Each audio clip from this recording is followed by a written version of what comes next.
नमस्कार, मी स्मिता आपल्या यूट्यूब चॅनलवरती पुन्हा एकदा तुमचे खूप खूप स्वागत आहे. तर पार्ट 1 तुम्ही बघितलाच असेल. जर पार्ट 1 तुम्ही नाही बघितला तर तुम्ही नक्की तो पण व्हिडिओ बघा. आणि हा आहे पार्ट 2. तर हा सुद्धा तुम्ही नक्की बघा. आवडला असल्यास मला लाईक करा, शेअर करा आणि सबस्क्राईब करायला विसरू नका. तर मी पार्ट 1 आणि पार्ट 2 का काढला, कारण व्हिडिओ मोठा होत होता आणि जास्त वेळ जात होता, म्हणून मी 2 पार्टमध्ये व्हिडिओ बनवला. तरीसुद्धा पहिला पार्ट जरा मोठाच झाला आहे.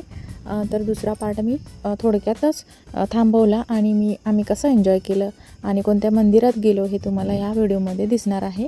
आणि वडाचं झाड बघा किती छान आहे.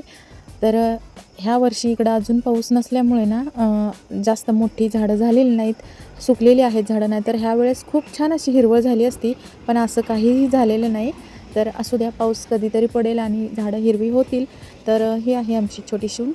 तिनं पूजा केली. तिनं सगळ्यांच्या शेवटी पूजा करून घेतली आणि मग मी तिचा व्हिडिओ काढला. तिला पण व्हिडिओ काढायला खूप आवडतं. तर तिचं काही चॅनल नाही, तरी पण ती व्हिडिओ बनवते आणि मोबाईलला ठेवते.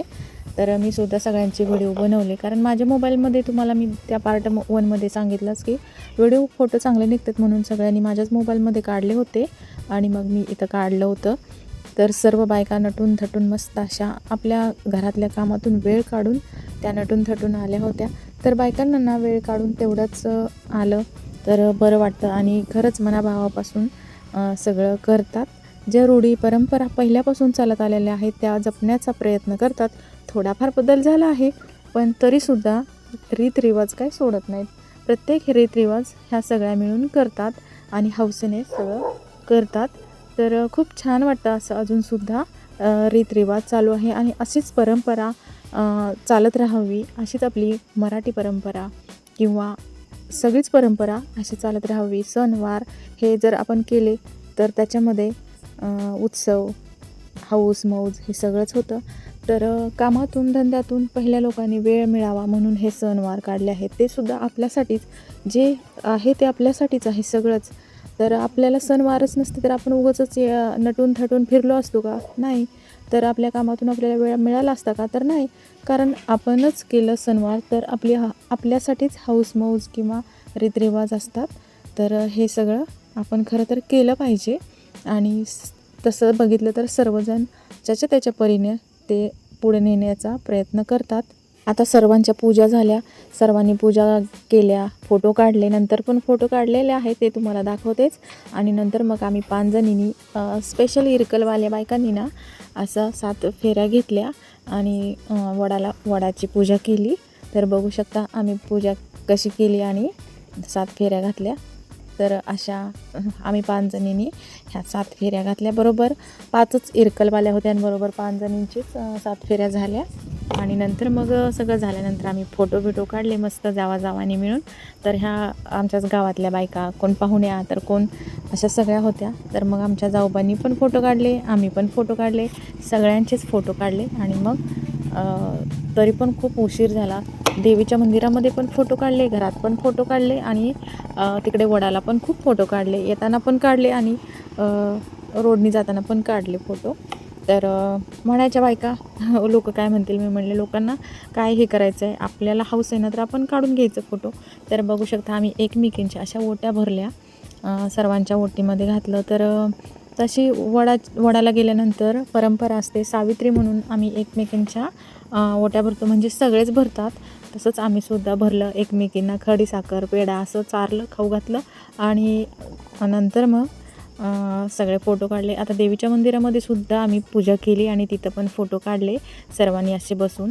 तर ज्या पाठीमागून आल्या त्या बायका, त्यांच्यासोबत पण आम्हाला परत एकदा वडाला फेऱ्या घालाव्या लागला. त्या म्हणल्या आमच्यासोबत कोणच नाही तर चला आपण घालू. नंतर अजून आम्ही सगळेजण एकत्र आलो आणि परत अजून वडाला फेऱ्या घातल्या. तर त्या दोघी चौघी अजून जास्त होत्या, त्या पाठीमागून आल्या होत्या. मग त्यांना सोबत कोणच नव्हतं म्हणून म्हणल्या चला तर घालूया म्हणलं.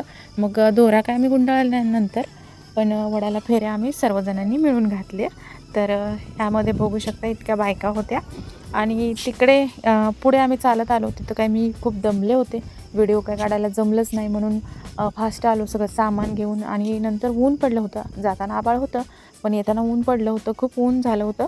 तर आलो आणि आंब्याच्या झाडाला ना आंबे खूप होते मोठे मोठे. मग आम्ही जावाजावाने ना आंबे काढले आणि तिथं थोडीशी गंमत केली आणि परत देवीच्या मंदिरामध्ये गेलो आणि नंतर मग घरी येऊन चहा केला आणि नंतर मग परत अजून उरलेला स्वयंपाक आणि सगळं केलं आणि नंतर मग रात्रीचे 7 वाजले सगळं काम व्हायला, भांडे घासायला. भांडे घासले आणि नंतर मग जेवण केलं आणि मग माझं काम संपलं. असं तर माझं दिवसभराचं रुटीन होतं.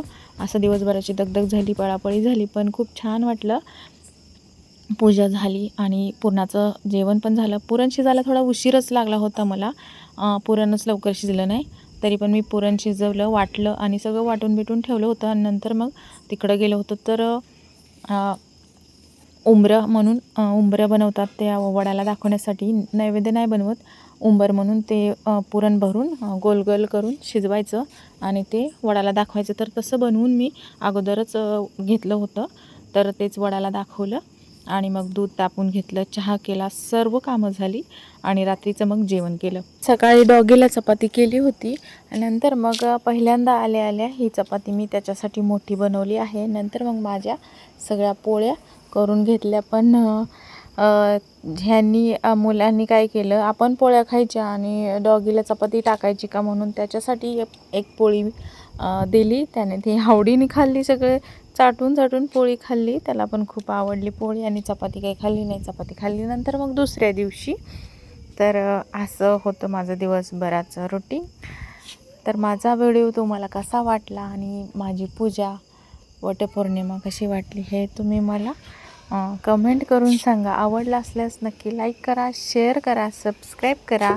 चला मग भेटूया आता पुढच्या व्हिडिओमध्ये. तोपर्यंत बाय बाय.